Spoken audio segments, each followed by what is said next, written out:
है, हम ये नहीं कह पाएंगे कि नहीं। सेक्शन 4 मैनुअल तो बने हैं, अगर आप पूरे बने हैं कि नहीं, ये फिर हमारा काम होता है कि देखना कि पूरे बने हुए हैं या नहीं। जैसे कि उसमें कितना भी, section 4 is like an ocean, it can never be completed. तो मुझे ये लगता है कि हम लोग ने ये डिमांड करना चाहिए इंफॉर्मेशन कमिश्नर के पास कि आपके पास जो भी आरटीआई एप्लीकेशन आएगी, आप पहले देखिए कि वो इंफॉर्मेशन सेक्शन 4 में बैठता है कि नहीं।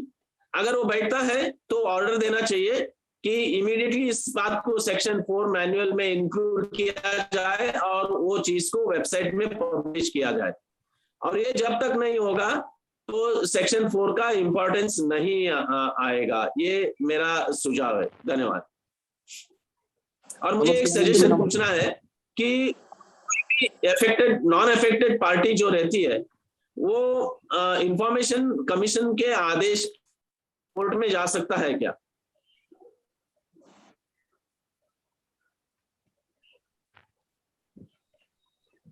क्या आपने पूछा भास्कर प्रभु सर? नॉन अफेक्टेड पार्टी, मैं ये कहता हूँ कि मैं एक सुझाव जानकारी जानना चाहता हूँ। बहुत ही प्रख्यात एडवोकेट्स भी हैं इधर। If I am not an applicant और मैं एक इंफॉर्मेशन कमिश्नर की समझो ऑर्डर है, उस ऑर्डर के against as a not an applicant, can I go to the court and stating that information commissioner's order pertaining to this person is wrong? Hello, can I answer? Okay, just a minute, please wait, sir. Tarachand ji, ये तो मुश्किल है मेरे ख्याल से, इसमें locus standi देखा जाता है। कोर्ट तो सबसे पहले ही पूछती है कि आप कौन हैं। ताराचंद जी,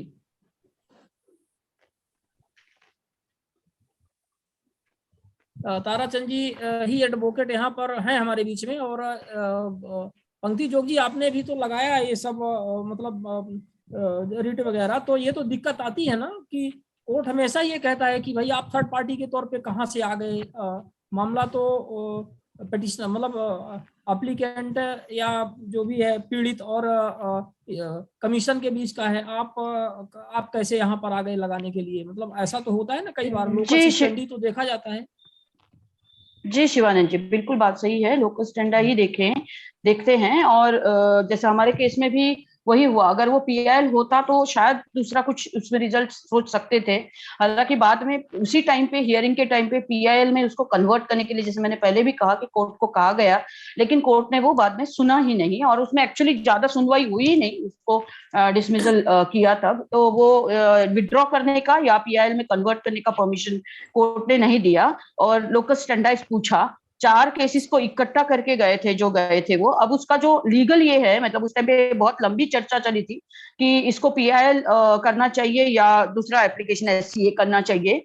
I am not a lawyer, मुझे नहीं पता, लेकिन जो लॉयर हमारे थे उसमें मैं ताराचंद जी से बात करवा सकती हूँ। उस टाइम पे उनको कुछ मुद्दों पे लगा था कि इसमें पीआईएल के बिना ये कर सकते हैं। हालांकि बाद में वो पीआईएल किया होता तो अलग रिजल्ट आ सकता था, ये बात भी रियलाइज हुआ। बट आज के दिन में जो स्थिति है वो यही स्थिति है।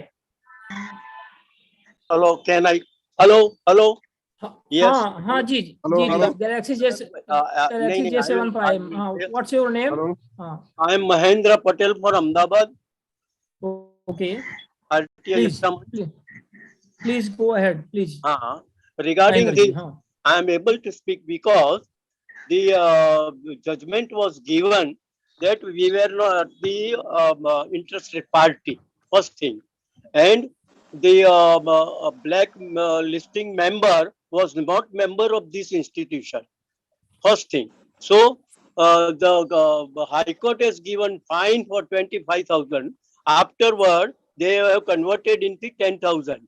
So that is, and after that, the Gujarat Commission has taken the this blacklisting order, and GIC has done more than 13 judgment for the blacklisting in 9 months. So this judgment was have damaged our activities, and it was the very blow from our activities. So this is the very great mistake that this institution is gone to the court like this. Even the expert advocates had denied that thing at the time, but they were not able to understand it, and they were gone into the institution was gone into the High Court. So this is a very blow, and this is a very great mistake of this institution, and they must be not pardoned for this thing. I think so. First thing, and there are 17 appeal. There were 17 appeal. We have given that. What is the analysis of these 17 appeals?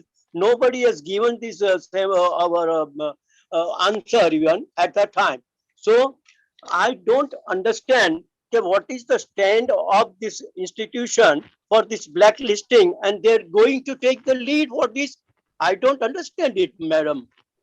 So I am asking that they don't do like this thing and go through for the High Court. Even if the interest, if the blacklisted party is there, then and then we can take the order from the High Court. Otherwise, we will discuss the law only, we will discuss the RTI only, and not going to do anything in this matter. Yes, that's all. पंक्ति जोग जी, महेंद्र जी ने अपना concern बताया है कि किस तरह से जो आरटीआई एकता मंच है वो बिना ज्यादा विचार किए ही इस मामले को लेकर के चला गया कोर्ट में, और इसमें एकता मंच नहीं गया है शिवानंद जी, माहिती अधिकार गुजरात पहल गए हैं। मैंने मेरे प्रेजेंटेशन में भी वो पूरे एक मिनट, माहिती अधिकार गुजरात पहल गया है, और मैंने मेरे प्रेजेंटेशन में भी एक पूरी स्लाइड इसी के ऊपर कही गई थी कि अब तक क्या हुआ है। अगर चाहें तो उसको वापस भी रिपीट कर सकती हूँ कि वो क्यों गया है। अभी मेरे एडवोकेट पैनल यहाँ पर नहीं है इस सेशन में, नहीं तो वो बताते कि ये उस टाइम पे पीआईएल के बजाय ये दूसरा वाला जो डिसीजन था वो दूसरी एप्लीकेशन करने का डिसीजन क्यों लिया गया, ये बिल्कुल ही बताते। जो I am not the person actually मैं कि इसको यहाँ पर उसको ये कह सकूं कि उसमें क्यों कहा गया था। इतना ही मैं आज के इसमें कहूंगी। हालांकि जैसे मैंने कहा कि उसको बाद में पीआईएल में कन्वर्ट करने के लिए कहा गया था, बट वो नहीं हुआ है। और दूसरा कि इस मुद्दे में जो महेंद्र भाई ने कहा कि लीड लेने की, मुझे शिवानंद जी ने इस मुद्दे पे आज बात करने के लिए कहा था। मैं कहीं पे भी इस मुद्दे में लीड ले रही हूँ ऐसे नहीं कह रही हूँ, मुझे उन्होंने बात करने के लिए कहा था, इसीलिए मैं इस मुद्दे पे बात किया। वो सभी ऑर्डर्स का जो एनालिसिस आप कह रहे हो वो आरटीआई एकता मंच ग्रुप में मैंने ऑलरेडी जो एक्सेल शीट डाला था, वो कब से डाला है, और आप अगर रजिस्टर नहीं देख पाओ तो वापस मैं भी उसमें डाल सकती हूँ, उसमें कोई प्रॉब्लम नहीं है। वो पब्लिक में है कि जो 13 ऑर्डर्स है उसका एनालिसिस, माने किस ऑर्डर में कौन से टाइप के एलिगेशंस लगाए हैं, ऑब्जर्वेशंस मेनली क्या रहे, मुद्दा क्या रहा, कौन से ऑर्डर्स को रिफर किया गया, और बेसिकली कौन से ऑर्डर्स को रिफर करते हुए किस अथॉरिटी के लिए कितने साल के लिए बैन किया। उस तरीके से वो एनालिसिस इसलिए कहा गया है क्योंकि हर एक को पूरे ऑर्डर 35-40 पन्ने के ना पढ़ने पड़े, तो वो पता चले कि ये हुआ क्या है। क्योंकि वो 6-7 ऑर्डर हैं जो बार बार कोट हुए हैं, वो 6-7 एलिगेशन हैं वो बार बार कोट हुए हैं, तो उसको एक जगह देखने के लिए ही एनालिसिस था, और उसी बेसिस पे आज जो प्रेजेंटेशन था वो भी था। अगर चाहे तो उसको वापस भी मैं उसमें उसी ग्रुप में शेयर कर सकती हूँ जो आरटीआई एकता मंच करके ग्रुप है, उसमें अभी इसमें इतना ही कहना चाहूंगी। ठीक है, मतलब महेंद्र जी इस बात पर मुझे थोड़ा एक बात करने दीजिएगा तो अच्छा रहेगा। बोलिए। मैं पंकज अहमदाबाद से बोलता हूँ। बराबर है, ये जो ब्लैक लिस्ट का मामला अभी चल रहा है कि पूरे भारत देश में ब्लैक लिस्ट की बात चल रही है, इसके ब्लैक लिस्ट का जो फेक बात है आपको मैं बताना चाहता हूँ। पहले 2 ब्लैक लिस्ट हुए, 2 आदमी थे 2020